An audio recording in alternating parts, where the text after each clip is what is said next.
walirratti waliin dhiibinaadha.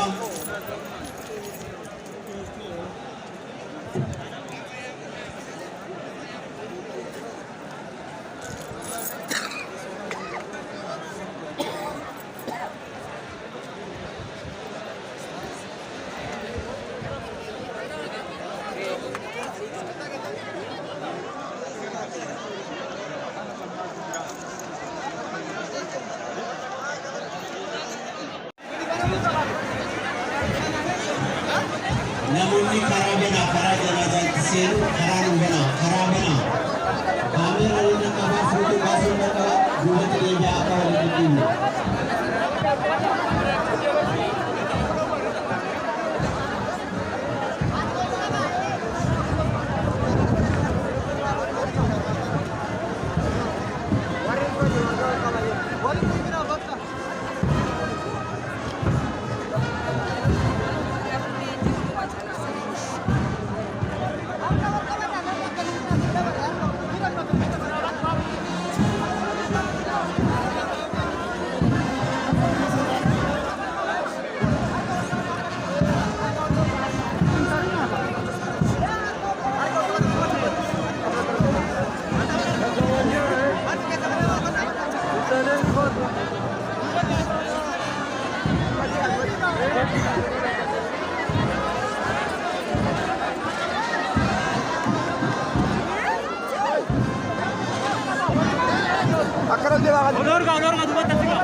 Uji bonsa hojjechaa jiru uummanni keenya abbootiin keenya dargaggeessi uumamoonni keenya abbootiin amantaa garaagaraa artistoonni maatii goota qaroo hayyuu goota keenya artist Nuhuu Gohonaadha.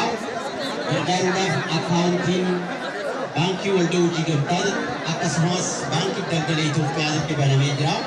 Kanaaf namni hundinuu gumaacha akka gootan hayyuu keenya kun uummataaf dari Odolif Ofif dari Jakarta Korea.